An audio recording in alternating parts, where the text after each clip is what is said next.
Buenos días.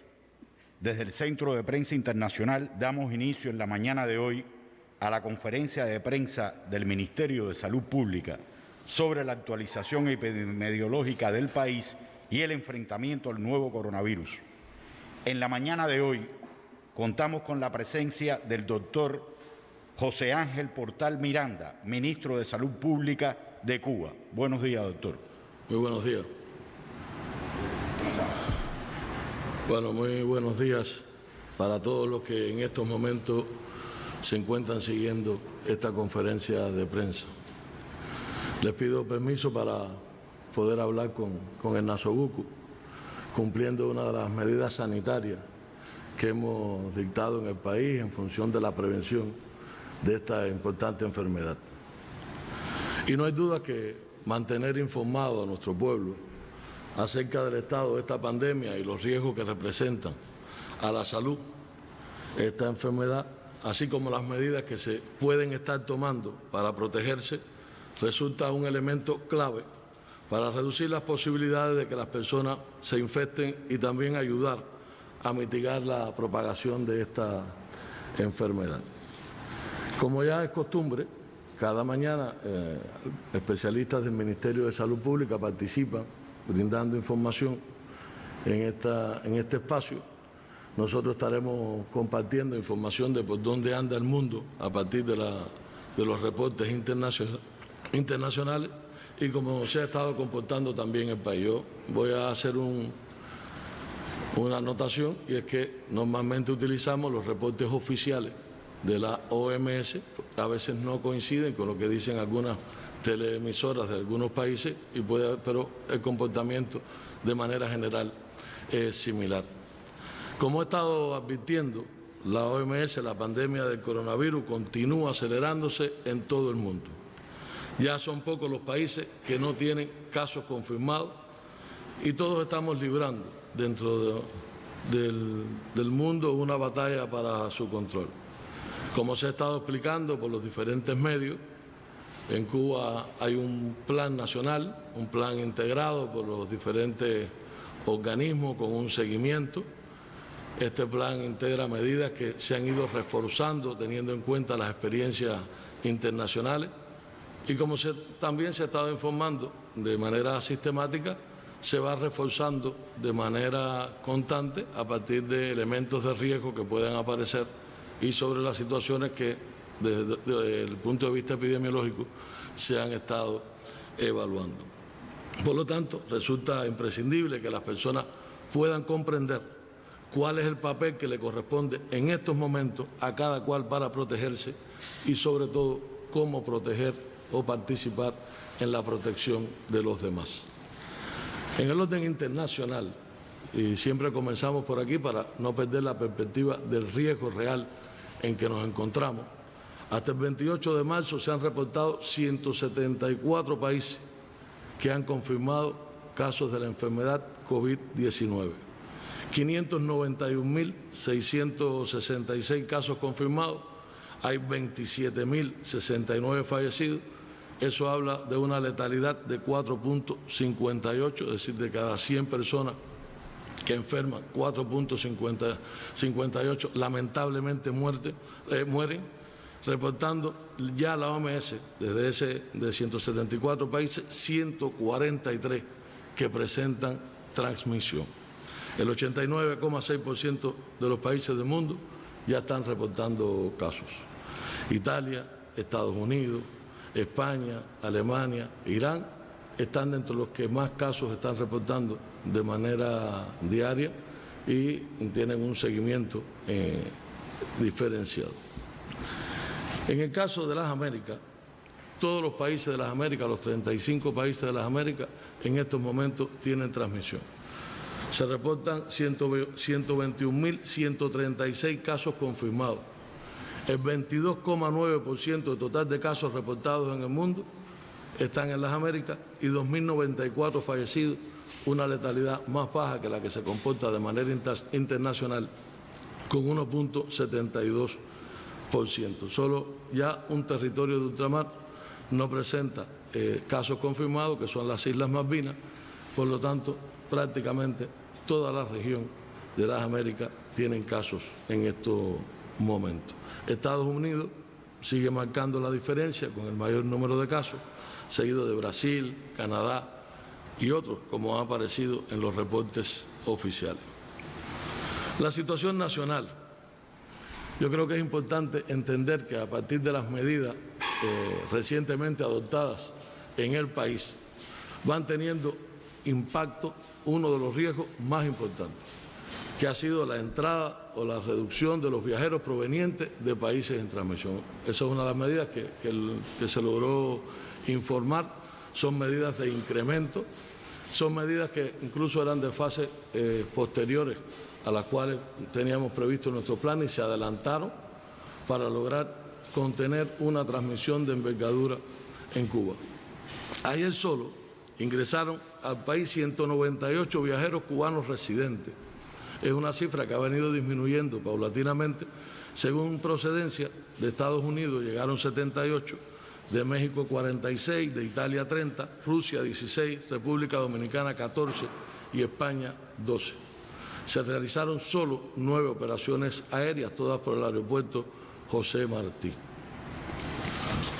Desde que se adoptó esta medida, todas las personas que han entrado al país, que, como se ha explicado, son los residentes permanentes y aquellos residentes extranjeros que son de manera permanente o transitoria en el país, todos se encuentran en los centros de aislamiento que hemos definido para la vigilancia epidemiológica. En estos momentos tenemos 1.822, que es la cifra que ha entrado desde la toma de la medida, en los 67 centros que en todo el país tenemos destinados para este fin. Y quiero resaltar que a partir de la propia efectividad que pueda tener esta medida, es que de ellos 48 ya han tenido síntomas respiratorios. Por lo tanto, esas son personas que podían haber llegado a su área de residencia con probabilidad de ser portadores de la enfermedad. Y ya tenemos confirmado 3 de ellos, es decir, 3 de los casos que ya han llegado por el aeropuerto, que logramos aislar, han sido confirmados en las últimas horas. Otro elemento que hemos estado siguiendo de manera significativa son los extranjeros que aún permanecen hospedados en casas de arrendamiento, teniendo en cuenta que están en la comunidad, que algunos de ellos llevan menos de 15 días en el país, y aquí tenemos 2.333. Fundamentalmente se concentran en La Habana y en Santiago de Cuba, pues en otros territorios ya han logrado que los extranjeros puedan ir a los hoteles o han regresado a sus respectivos países. Por otro lado, y es una de las medidas que nos ha permitido llegar hasta aquí con una vigilancia intensa, ha sido el programa de vigilancia intensiva que nosotros mantenemos como sistema de salud de manera general las infecciones respiratorias. En el país tenemos los laboratorios de referencia que nos permiten saber qué virus respiratorios están funcionando, lo hacemos de manera habitual. Se le da seguimiento también a los brotes que puedan aparecer en instituciones cerradas. Hay que informar que hasta este momento ninguno de los brotes que hemos tenido de infecciones respiratorias está vinculado a esta enfermedad y sigue siendo el principal virus respiratorio que ha estado circulando hasta el momento el virus de la influenza A. Yo creo que hay un elemento que dentro de la vigilancia es justo informar, porque requiere de la participación de toda la población, y es la pesquisa activa que hemos estado desarrollando. Una pesquisa activa donde está jugando un papel fundamental el equipo de salud, hablo del médico, la enfermera de la familia, los profesores del grupo básico de trabajo, logrando llegar a la mayor cantidad de personas todos los días para lograr identificar a aquellos pacientes que tienen síntomas respiratorios, poder definir si pueden constituir casos sospechosos y poder aislar a aquellos que resulten sospechosos en los centros que hemos destinado para este fin, y el resto lograr su ingreso domiciliario para su vigilancia también intensiva, y si cambia su estatus, poder llevarlos a los centros que hemos definido. Hoy podemos decir que el sistema de salud, y nosotros lo hemos estado reiterando en nuestras intervenciones cuando discutimos este tema, que el sistema de salud está centrado en encontrar a aquellos que están enfermos, aquellos que pueden tener el virus. Nosotros tenemos que lograr aislarlo, tenemos que seguir todos los contactos para poderlos aislar también. Y en este tema tenemos que lograr la participación activa de toda la población. Yo, por solo compartir un dato con todo, ayer logramos llegar dentro de la pesquisa activa a 6.812.514 personas en Cuba. De ellos, 1.073.000 fueron adultos mayores y 104.491 fueron ancianos que viven solos, porque sigue constituyendo una prioridad a partir de la vulnerabilidad que representan las personas mayores y que no son las únicas que necesariamente van a exponerse, no son las únicas que van a enfermar y no son las únicas incluso que pueden tener riesgo de morir. Pero por lo que representan es uno de los grupos que hemos estado con mayor intención evaluando dentro de la pesquisa diaria. Nos está dando que alrededor de un 0,5% de la población pesquisada está teniendo síntomas respiratorios. Y le pongo como ejemplo también que ayer dentro de la pesquisa 146 personas resultaron sospechosas y logramos ingresarlas en los centros de aislamiento que tenemos definidos para este fin. Yo reiterar que en este sentido es vital la cooperación de todos. Hemos estado solicitando que la población participe, que nos ayude, que no esconda los síntomas, pues estarían exponiéndose no solo ellos, estarían exponiendo también a la comunidad, estarían exponiendo también al resto de la familia. Por lo tanto, si todos nos unimos, como nos ha llamado la dirección del país, en esta gran batalla para el control del COVID-19, estoy seguro que lo ganaremos. Quedarnos en la casa y otras medidas de distanciamiento social o físico son, sin lugar a dudas, una importante forma de frenar la propagación del virus. Yo creo que es importante también que se conozca, y lo hemos estado compartiendo por los diferentes medios, por todas las informaciones que brindamos por los sitios del país, que las personas que conocen de alguna manera, que han estado en contacto con personas que ya se sabe que están confirmados, con personas que hayan venido del exterior, aunque no tengan síntomas, de manera inmediata deben acudir al médico. Una persona que sepa que en algún momento estuvo en contacto con una persona que ya se sabe que es confirmado, que vino del exterior, yo creo que debe informarlo de manera inmediata porque es importante mantenerlo en vigilancia. Hoy en el país, a partir de toda la vigilancia que hemos estado desarrollando y perfeccionando durante el desarrollo del plan, ya tenemos ingresados 2.317 personas. Hoy tenemos identificados 684 personas que son sospechosas y mantenemos en vigilancia aquellos contactos que son más distanciados, alrededor de 30.642. Y no solo hablo de aquellos que son contactos de casos que son confirmados sospechosos, sino estoy hablando también de todos los cuadros, de todas las personas que tienen síntomas respiratorios que no clasifican como casos sospechosos, pero que es importante también su aislamiento. Yo recuerdo que el cuadro clínico de esta enfermedad no se diferencia del resto de los cuadros respiratorios que generan el resto de los virus. Por lo tanto, síntomas respiratorios como la tos, como el estornudo, son comunes para el resto de las enfermedades y por lo tanto es necesario que todas las personas que se identifiquen de esta manera logremos aislarlo. Para esta etapa que nos hemos encontrado, y quiero referirme a esto porque hay muchas preguntas de la población que en ocasiones quieren saber cómo el país se ha venido preparando, porque hablamos de la pesquisa, hablamos de todo lo que se está haciendo en las comunidades, seguimos insistiendo en el distanciamiento social como una de las medidas más importantes para lograr evitar una transmisión. También nos hemos preparado desde el punto de vista organizacional en el sistema de salud. Hemos creado las capacidades que irán creciendo en las diferentes etapas para poder irle dando respuesta a la situación que se nos pueda presentar desde el punto de vista epidemiológico y un crecimiento que pudiéramos presentar en el número de pacientes que puedan enfermar. Por compartir solo algunos números que creo que es importante que la población conozca, algunos medios también han estado diciendo, bueno, no han dicho. Yo creo que es importante, nosotros tenemos hoy 12 instalaciones hospitalarias en todo el país, con 274 camas de atención al grave, con todos los aseguramientos, recursos humanos, equipos, material gastable y los medicamentos disponibles. Eso hoy da respuesta al número de casos que nosotros hemos estado presentando. Pero tenemos visto nuevas etapas, es decir, en la modelación que hemos estado haciendo sobre el posible comportamiento de la epidemia en Cuba, nosotros tenemos previsto otros 5 hospitales con más de 2.155, con más de 2.000 camas, de las cuales 330 serían de cuidados intensivos. Igualmente estamos trabajando en la creación de 3.983 nuevas capacidades y podríamos llegar hasta 700 camas de terapia intensiva.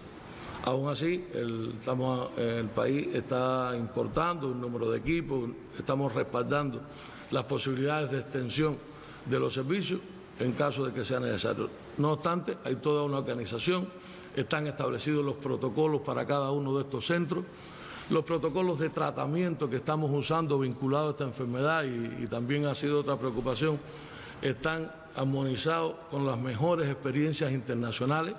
Contamos con los recursos para la atención, es decir, los medicamentos que hoy estamos usando están basados en las experiencias que han tenido los países que han tenido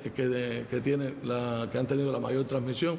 Lo hemos compartido, se han compartido por nuestros especialistas, lo hemos estado viendo también por nuestros expertos. Tenemos un grupo de científicos estudiando las variantes de posible incorporación de nuevos medicamentos cubanos que tienen demostrada efectividad ante casos graves de enfermedades respiratorias, pero hoy el protocolo que está ajustado se ajusta a lo que internacionalmente se ha estado utilizando en el resto del país.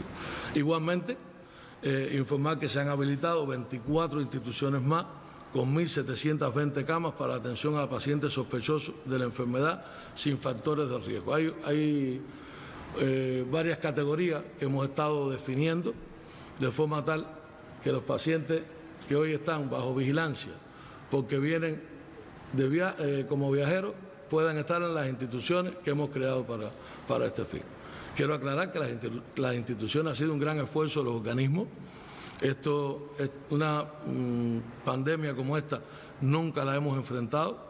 Hemos tenido que poner centros de los organismos a disposición del aislamiento, le hemos creado las condiciones mínimas necesarias que nos garanticen poder vigilar a las personas. Por lo tanto, los que vienen de los aeropuertos, los contactos de los casos que puedan resultar sospechosos, los sospechosos que puedan tener un menor riesgo, van a estar en centros de aislamiento y los hospitales estarán aquellos sospechosos que tengan un mayor riesgo a partir de las enfermedades que puedan estar presentes en él y también para los casos graves que se puedan presentar.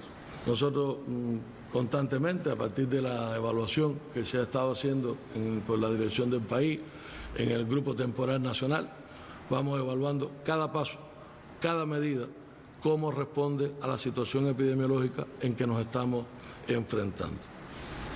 Ahora bien, específicamente, ¿cómo terminamos el día de ayer con relación a la enfermedad? Ayer se estudiaron 297 nuevos casos, de los cuales fueron confirmados 20 muestras como positivas. Por lo tanto, se incorporan a la cifra que ya teníamos 20 nuevos casos como confirmados. El país hoy no tiene dificultades con el respaldo del laboratorio. Hemos estado importando los recursos para el diagnóstico. Tenemos 3 laboratorios de referencia haciendo diagnóstico en el país, en el IPK, en Villa Clara, en el Centro Provincial de Higiene, lo mismo en Santiago de Cuba, y las capacidades del laboratorio dan hoy respuesta a la demanda de los estudios para la confirmación de los casos. Hay reservas, tenemos otros laboratorios del organismo, otros laboratorios de otros organismos que pudieran ponerse en marcha si se hiciera necesario un incremento del diagnóstico de los casos. Se están estudiando aquellos casos que hoy resultan sospechosos, estamos estudiando grupos que pueden constituir riesgo. Comenté que estamos estudiando también los brotes que se van presentando de forma tal de poder identificar casos que se puedan ir del sistema de vigilancia, lo que puede pasar a partir de alguna falla de todo el proceso que hemos estado siguiendo en el país. De estos 20 casos, o de estas 20 personas que se han diagnosticado en el día de ayer, 6 fueron de Camagüey, 3 de Pinar del Río, La Habana, Santi Espíritu, Ciego de Ávila y Santiago de Cuba presentaron 2 cada uno, Artemisa, Cienfuegos y Matanza 1 cada uno. De los diagnosticados, tienen fuente de infección en el extranjero 13, 8 provenientes de Estados Unidos, 2 de México, España, República Dominicana y Venezuela, 1 cada uno. 5 casos tuvieron fuente de infección en relación directa con extranjeros que se encuentran en el país y otros 2 tuvieron fuente de infección de casos confirmados que estuvieron en el exterior. Ahora, ¿cómo se resume la situación del país? ¿Hasta dónde vamos? El COVID-19 comenzó los primeros casos en nuestro país el 11 de marzo. Si todos recordarán, informamos de la presencia o el diagnóstico de 3 turistas italianos. Por lo tanto, hasta la fecha, con los 20 casos de ayer, se acumulan 139 casos. Eso representa una tasa de 1.24 por 100.000 habitantes. En este periodo se han producido 3 defunciones por esta causa. Lo hemos estado informando oportunamente por los diferentes medios. Eso da una letalidad de 2.1%. Informamos del fallecimiento del italiano, del paciente italiano, del paciente de nacionalidad rusa.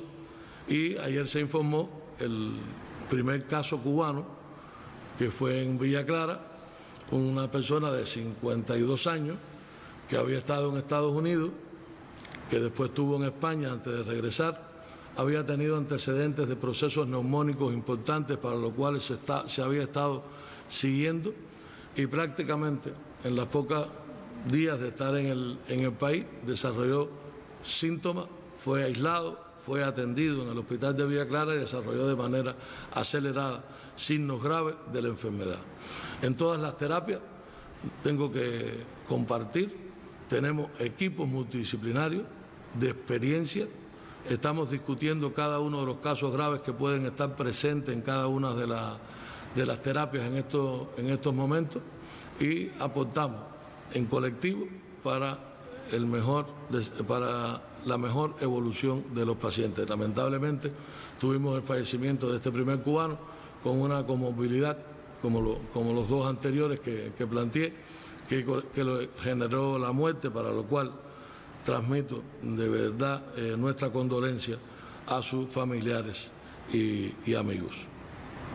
4 pacientes, además, han sido dados de alta y 1 fue evacuado hacia su país de origen. Por lo tanto, hoy mantenemos ingresados 131 pacientes. Las altas las estamos dando con calma, a partir de que contamos con la capacidad de hospitalización. No obstante, las altas que estamos dando, estamos garantizando la seguridad de que los pacientes ya son negativos, que van a ir al ingreso domiciliario y los extranjeros han estado retornando a sus países. Se mantienen de manera estable clínicamente 124 y en estos momentos tenemos en el país 3 pacientes críticos y tenemos 4 pacientes graves. En los casos de los pacientes que hoy se encuentran críticos, se mantiene un paciente que se ha estado informando que se encuentra en el IPK, un cubano de 63 años con importante comorbilidad, pero aún dentro de su estado crítico se ha mantenido de manera estable en las últimas horas.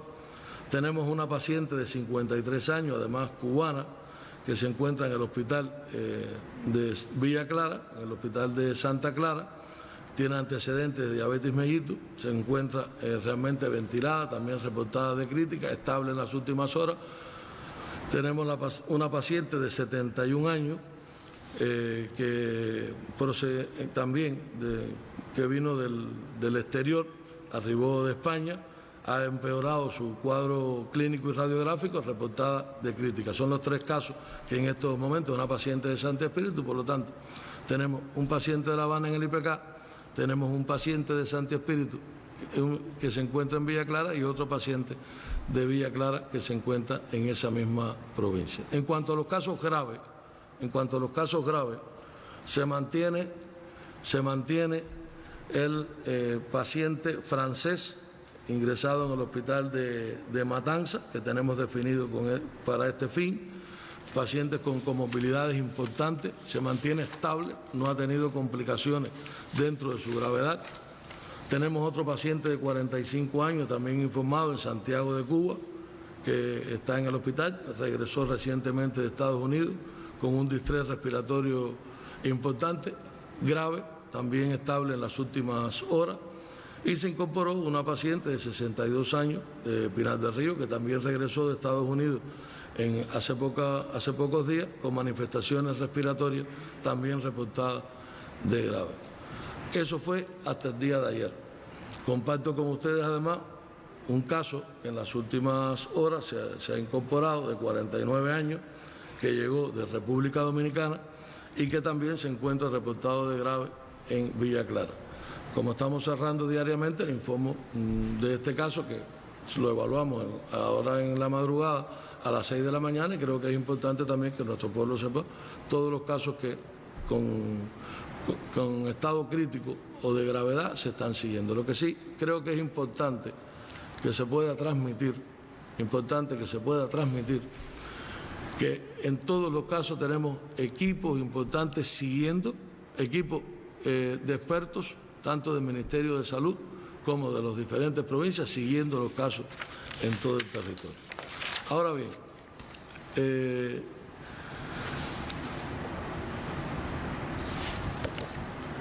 de los 139 casos confirmados, y quiero compartir también esa cifra, 114 son cubanos, o sea, el 82% son cubanos, 25 extranjeros. Y de los 25 extranjeros, 5 son procedentes de Francia, 5 de Canadá, 4 de Italia, 3 de Rusia, 3 de España, 1 de Colombia, 1 de China, 1 de Estados Unidos, 1 de Bélgica y 1 de Croacia. Los 114 cubanos confirmados, 73 de los 114 cubanos confirmados, 73 tienen como antecedente haber regresado dentro del periodo de incubación de los 27 de Estados Unidos, 16 de España, 8 de México, 4 de Panamá, 4 de Guyana, 2 de República Dominicana y así de otro grupo de países en menor cuantía. Nosotros estamos planteando que del resto de los 41 cubanos que se infectaron en nuestro país fue mediante contacto con extranjeros o cubanos que regresaron del exterior. En la distribución por provincia, al cierre del análisis de todos los casos, los de mayor reporte están concentrados en La Habana, y quiero hacer una salvedad sobre esta información. Estamos hablando de personas que han sido diagnosticadas en determinada provincia, que no es sinónimo de que sean ahí, porque dentro de ellos hay un grupo importante de extranjeros. Pero lo manejamos de esa manera porque son personas que han estado circulando en esos territorios y eso nos incrementa el riesgo para esas provincias y poder trabajarlo de manera integral en cada uno de los controles de foco. De hecho, algunos de ellos estuvieron en varias provincias y le hemos estado siguiendo toda la cadena buscando la información de sus contactos. Y aquí vuelvo a reiterar algo que hemos estado diciendo, que toda persona que conozca que ha estado en contacto con una persona sospechosa se presente de manera inmediata a los servicios de salud. Por eso, el mayor reporte en La Habana, con 34 casos, por el gran movimiento también de turistas que ha tenido, seguido de Villa Clara con 26, Matanza con 14, Santi Espíritu 12, Pinar del Río y Ciego de Ávila con 10 cada una, Camagüey con 8, Santiago de Cuba 7, Cienfuegos 5, Granma 6, Artemisa y Holguín 3 cada uno y uno que tiene Las Tunas. Del total de casos que tenemos confirmados, no hay una gran diferencia entre hombres y mujeres, 69 son hombres y 70 son del sexo femenino. Están identificados casos en 56 municipios y 13 provincias.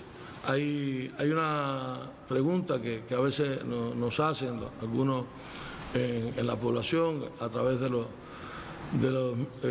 teléfonos que tenemos disponibles y también a través del servicio de correo electrónico, que cómo estamos trabajando vinculados a los lugares donde más casos tenemos, donde tenemos medidas especiales, tenemos un incremento de la pesquisa en estos lugares, tenemos un incremento de las acciones en la búsqueda de contacto y en este escenario estamos trabajando con una mayor intención en los municipios de Plaza de la Revolución, de Santa Clara, de Cárdenas, Matanza y Trinidad. También son municipios que concentran una gran cantidad de turismo que circula dentro del país, pero así vamos moviendo cómo se comportan cada uno de los territorios para tomar las medidas que sean oportunas y que nos garanticen el control y evitar una transmisión de envergadura. Quiero, con este resumen, explicar algo que también resulta pregunta frecuente. Bueno, ¿está Cuba en epidemia? Bueno, no está todavía Cuba declarada en la fase epidémica. En el Plan Nacional nosotros previmos 3 etapas. Una primera etapa, que es una etapa preepidémica, donde se notifican casos confirmados de viajeros procedentes de países afectados o casos locales estrechamente vinculados a los primeros. Tenemos una segunda etapa, que es una etapa de transmisión autóctona limitada y que está bien definida, donde estamos confirmando casos de la enfermedad en los que no se ha podido establecer nexo con viajeros procedentes de zonas afectadas y está limitado a conglomerados pequeños en una localidad del país o institución. Les pido disculpas realmente porque el movimiento a la hora de hablar se logra correr, incluso uno no debe estarse tocando para nada el nasobuco, pero me obliga pero realmente prácticamente estoy solo en este salón, por lo tanto me permito y le pido a ustedes disculpas en ese sentido. Por lo tanto, tenemos una etapa preepidémica que he explicado, tenemos una etapa de transmisión autóctona que es limitado cuando comienzan a aparecer casos que no tienen vínculo en conglomerados pequeños, y así tenemos definido la etapa epidémica cuando se detectan y confirman casos en los que no se puede establecer un nexo con viajeros. Aparecen en diferentes localidades del territorio nacional y ocurren de manera sostenida. Por eso nosotros hemos hablado de una transmisión local en la ciudad de Matanza. Ayer se explicó, lo hemos estado explicando también en las notas de prensa, a partir de un animador de un hotel de Varadero, lo que ha tenido son 4 casos secundarios. 4 casos, el animador enfermó a partir de turistas italianos con los que trabajó, enfermó a su novia y a su vez al padre de la novia, a la madrastra de la novia y a un compañero de trabajo. ¿Por qué decimos que es una transmisión local? Y esto, como expliqué, está dentro de la fase preepidémica que tiene establecido el país. Una transmisión local es la que ocurre cuando una persona se contagia en el país por haber mantenido contacto con pacientes que llegaron del exterior. Y a estos pacientes se les denomina casos secundarios. Por lo tanto, en este caso, nosotros pudimos definir la cadena de transmisión. Se habla entonces que puede haber una transmisión comunitaria, que sería el otro elemento, cuando no se puede establecer ningún nexo epidemiológico para identificar un caso que sea confirmado. Por lo tanto, el país sigue estando en la fase preepidémica y mantenemos un evento de transmisión local en la ciudad de Matanza a partir del caso que fue identificado en el hotel y que generó 4 casos secundarios. Nosotros para nada inmediatamente que podamos tener la definición, y creemos que pueden haber casos que no hemos identificado a partir de la dispersión, a partir de que pueden haber casos sintomáticos, pero no hay otra evaluación epidemiológica que nos permita decir que estamos en otra fase. Lo que sí, como expliqué al inicio, es importante que todo el pueblo entienda que hay fases, que hay medidas que teníamos previstas en la segunda fase y en la tercera fase, que en la evaluación que se hizo por el Grupo Temporal Nacional, por las indicaciones del general de Ejército, del presidente del país, del primer ministro, y todo lo que se ha evaluado en el Grupo Temporal Nacional, se han decidido adelantar para nosotros cambiarle el ritmo habitual que pudiera comportarse la epidemia. Y no es que no vayamos a tener casos que puedan incrementarse y poder aparecer nuevos y nosotros poder cambiar de fase a partir de lo que podamos identificarlo. Era un tema que quería aclarar por las múltiples preguntas que se han estado haciendo sobre este tema. Hoy estamos hablando de varios expertos que apuntan a que estamos iniciando la etapa más compleja. Y sobre esta base quiero reafirmar las medidas más importantes. No hay un medio internacional, no hay un medio nacional, no hay un compañero de Cuba, ya casi no hay ningún cubano que no hable de distanciamiento social. Algunos también le llaman aislamiento social. Y es lograr estar el mayor tiempo posible lejos de conglomerados de personas. Se ha llamado que las personas traten de estar en la casa, que no salgan, a no ser aquellos que les resulta imprescindible. Y en el caso de los adultos mayores, lograr que realmente se les satisfagan las necesidades por el resto de la familia y no tener que estar en la calle, a partir de que son los más vulnerables, aunque no son los únicos que van a estar expuestos a la enfermedad. Hablamos también del lavado frecuente de las manos, de la limpieza de la superficie, de informarse adecuadamente. No todos los medios están transmitiendo información veraz. Es importante que se sigan los medios nacionales.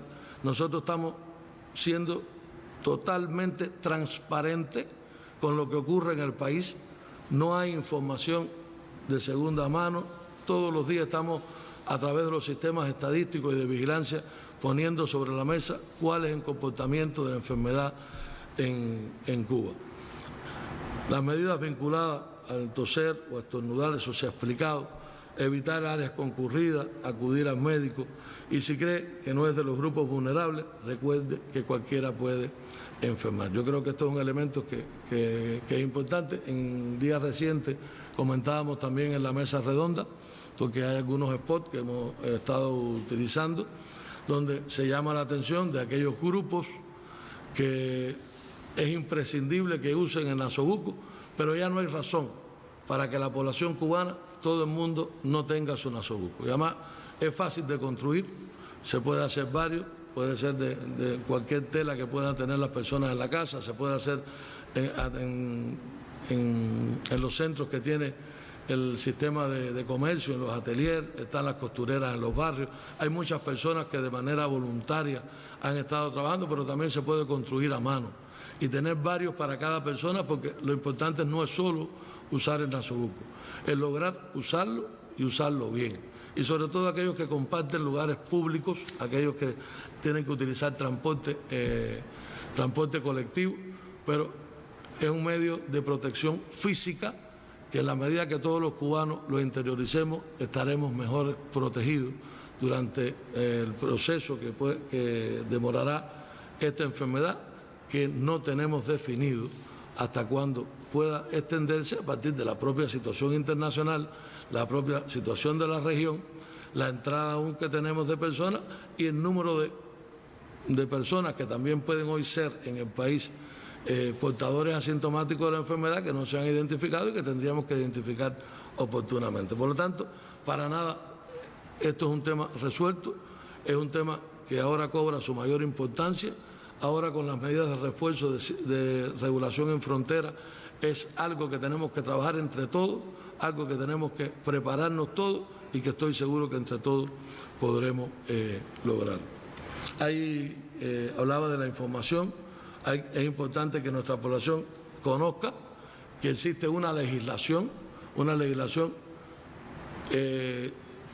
sanitaria que se va a aplicar en la medida que se identifiquen violaciones de estas normas. Nadie está autorizado a violar normas sanitarias que propicien la propagación de epidemias. Y eso es algo que está bien previsto en el Código Penal de nuestro país. Un tema que no quiero dejar de mencionar, yo creo que prácticamente todos mis colegas, los ministros, los especialistas lo han estado diciendo, y es la protección de los niños. Es la protección de los niños. La suspensión de la clase no es sinónimo de que los niños estén en la calle.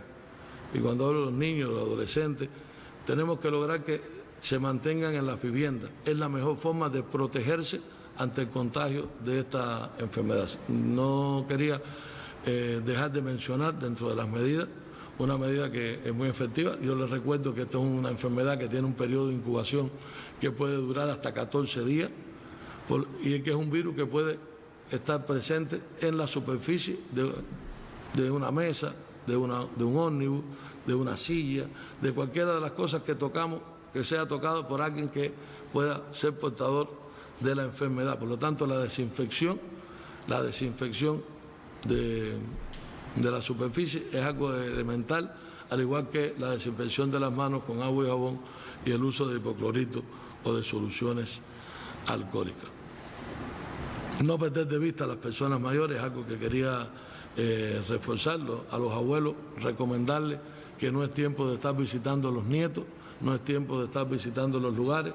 Las personas jóvenes que viven con los abuelos tienen que asumir esa responsabilidad y garantizarles la protección a partir de que se conoce que son más vulnerables en cuanto a la exposición y desarrollar enfermedades graves. En los próximos días nadie debe sorprenderse, pueden aparecer más casos, los contactos de los confirmados, y eso sería normal. Es decir, nosotros estamos esperando que en los próximos días se incremente el número de casos. Y para eso lo estamos buscando, para eso expliqué la pesquisa activa que estamos desarrollando en el país. Yo creo que es justo reconocer el papel que está jugando todo el personal de la atención primaria de salud, un esfuerzo importante. También las organizaciones de masa que se han sumado. La mayoría de la población, yo creo que uno lo aprecia también, que la población ha estado acatando las medidas sanitarias, la preocupación por ellos y por su familia, pero tenemos que estar tranquilos, pero tenemos que actuar con energía en el cumplimiento de las mismas. Hoy nosotros creemos que las acciones que está tomando el país nos puede permitir que la curva normal que ha ocurrido en otros países, nosotros podamos llevarlo de una manera, podamos cambiarle el ritmo y poder tener un menor número de casos que lo que dan los modelos y pronósticos para este tipo de enfermedad. Hay alguna preocupación sobre los niños y el programa materno-infantil. Se han estado tomando medidas reales en función de este tema. No hay las medidas que ha estado tomando el sistema de salud para disminuir los niveles asistenciales, no está vinculada a dejar de prestar los servicios vitales a la población. Por lo tanto, se mantienen las consultas, aquellas consultas que son indispensables, se mantienen todas las consultas de atención materno-infantil, las embarazadas tienen un respaldo en su atención, están establecidos los protocolos para las embarazadas en caso que alguna pueda enfermarse, pero la mejor medicina es que cada una de ellas pueda cuidarse y evitar estar en contacto y solo salir ante los requerimientos médicos. Nosotros queríamos terminar nuestra exposición. La batalla contra el COVID necesita de un arma que es indispensable, un arma que se llama solidaridad y empatía y el preocuparnos unos por los otros. Está en nuestra inteligencia y en nuestra capacidad de cooperar. El presidente de la República, el compañero Díaz-Canel, ayer en la reunión del Grupo Temporal de Trabajo, llamaba a nuestro pueblo, llamaba a toda Cuba a seguir trabajando, a mantener la solidaridad también con el mundo que necesita de nosotros, a seguir llamando a los valores humanos, a la entrega y a la solidaridad, y creo que esos son los principios con los cuales nuestro país tendría que seguir trabajando, y como en otras batallas saldremos victoriosos. Muchas gracias, ministro. Damos paso a la ronda de preguntas formuladas por los corresponsales nacionales y extranjeros acreditados en nuestro país. Solo queríamos recordar y repetir que estas preguntas las recibimos vía online en los correos del Ministerio de Salud Pública para el caso de la prensa nacional y en los del Centro de Prensa Internacional del MINRE para la prensa extranjera, tomando en cuenta las normas que se han venido tomando de sanidad e higiene dentro del propio local para evitar la aglomeración dentro del recinto, pero que realmente existe una interacción entre la prensa nacional y extranjera con los ponentes que participan en esta conferencia. De la prensa nacional, ministro. Periódico Granma. Déjeme cambiar un minuto. El periódico Granma hace las siguientes preguntas. El aumento exponencial de casos se debe al incremento de disponibilidad de pruebas diagnósticos. Y segunda pregunta, teniendo en cuenta que la prioridad de Cuba es la atención médica a su pueblo, e incidiría en la cobertura de atención médica a nuestra población el envío de brigadas médicas Henry Reed al exterior como nunca antes en la historia. Bueno, con relación a la primera pregunta, el incremento del número de casos no tiene que ver con una mayor disponibilidad de las pruebas diagnósticas. El incremento del número de casos tiene que ver con una evaluación de cada uno de los casos que hemos estado siguiendo en la pesquisa, y cada una de las personas que ha requerido el estudio son los que se lo hemos realizado. Sin lugar a dudas pasaremos a nuevas etapas, pero nuevas etapas en la medida que la situación epidemiológica lo amerite. Por lo tanto, yo lo explicaba en mi intervención, hoy tenemos el respaldo para el diagnóstico de los casos que se necesiten. Los que han salido son los casos que han sido identificados como sospechosos. Eso es una pregunta que las personas a veces dicen, bueno, ese lo cogieron en la calle y en la calle lo diagnosticaron. No, prácticamente todos los diagnósticos que hemos identificado, todos los diagnósticos que hemos confirmado, son personas que han estado debidamente identificadas y aisladas en los centros de aislamiento. Hay un elemento que a veces las personas no conocen porque piensan que la prueba inmediatamente que cae en una institución hay que hacerla. Nosotros no estamos haciendo las pruebas de inmediato porque corremos el riesgo de equivocarnos. Y las experiencias de otros países nos han estado diciendo que cuando no hay suficiente carga viral en el individuo, la prueba puede dar un falso negativo. Y es peor que una persona salga a la calle pensando que no tiene la enfermedad. Por lo tanto, hemos definido que para todos los centros de aislamiento la prueba se la hacemos al tercer día.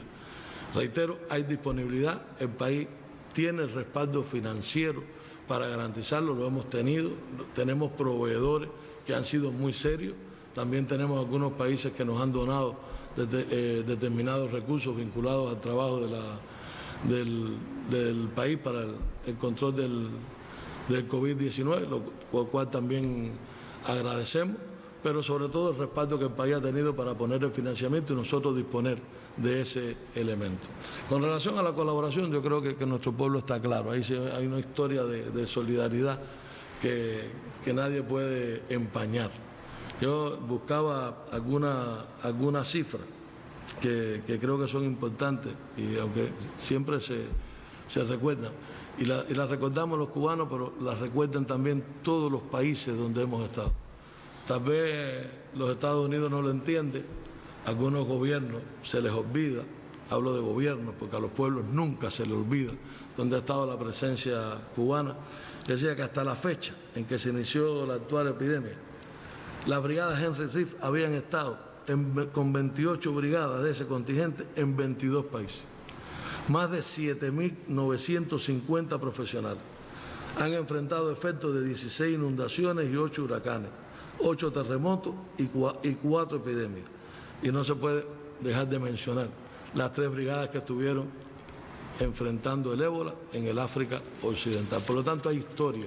Tenemos brigadas de la manera que lo han estado haciendo, cómo lo hemos estado, cómo nuestro espíritu de solidaridad y el principio de compartir no lo que nos sobra, sino lo que tenemos, está respaldado en ese sentido. Nosotros en estos momentos, a partir de las solicitudes que han realizado determinados gobiernos, hemos estado preparando brigadas. Cuba tiene casi 100.000 médicos, tiene 95.000 médicos, tiene 84.000 enfermeras. Cuba tiene un indicador de 9 médicos por cada 1.000 habitantes. Y alguien que le pueda faltar el médico en su consultorio dice, bueno, pero el mío no está. Y hay bastantes médicos, pero en cifras totales Cuba tiene suficiente disponibilidad de recursos humanos para poder ayudar. No obstante, lo estamos evaluando a punta de lápiz. Es decir, cada una de las solicitudes siempre miramos dónde vamos a identificar el profesional que puede salir a ayudar a otros países, siempre sin afectar el servicio a nuestra población.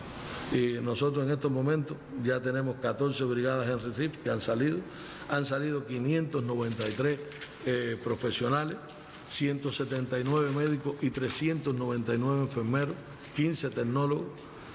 Llamo la atención, 338 mujeres están formando parte de esta brigada, y yo creo que ese nuevo gesto, aun cuando no todos los países lo han logrado hacer, va a seguir distinguiendo a la Revolución Cubana. Transmitirle a nuestro pueblo que las brigadas Henry Riff que hoy están ayudando a los países para nada ponen en riesgo la atención de la salud de nuestro pueblo. En eso estamos siendo muy cuidadosos y protegiendo todas nuestras instituciones para garantizar también la atención que se merece con calidad.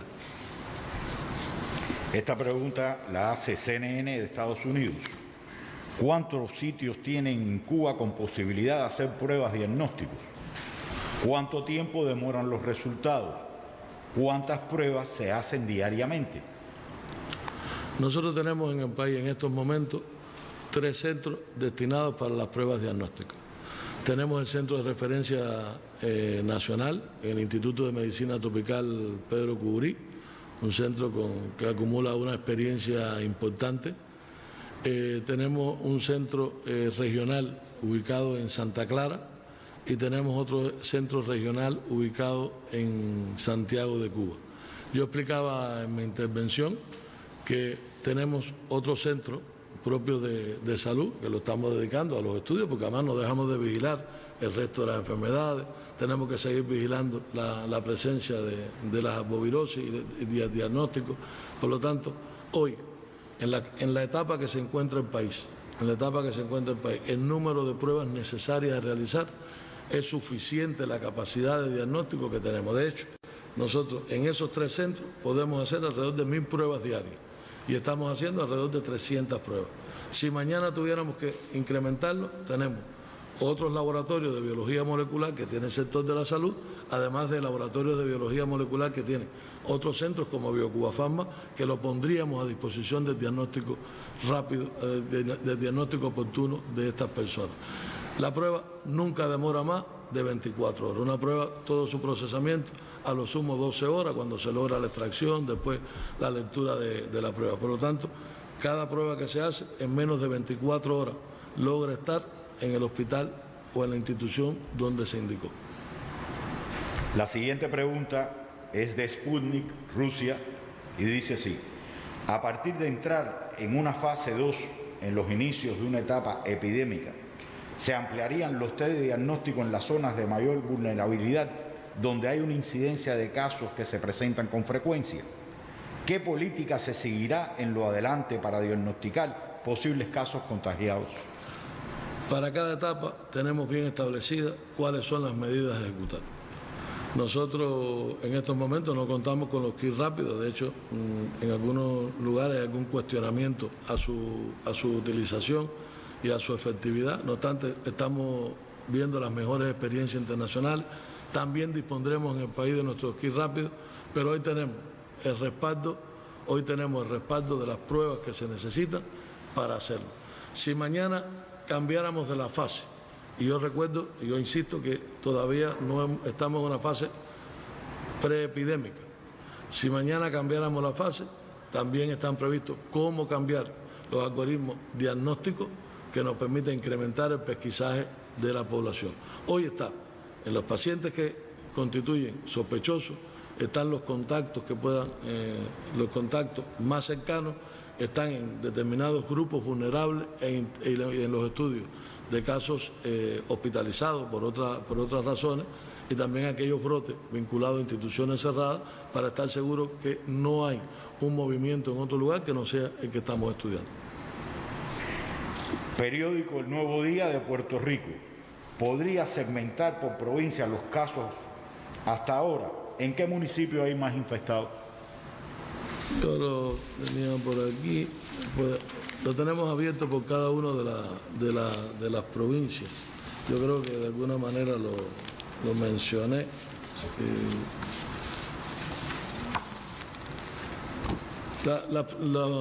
Las provincias que más afectadas están son aquellas que están vinculadas a mayor movimiento de turismo. Yo hablaba, en el caso de los municipios, hablé del municipio Plaza, hablé del municipio Playa, hablé de Trinidad, y cada uno de los municipios que nosotros, y no lo estamos haciendo solo con aquellos municipios que tienen mayor número de casos.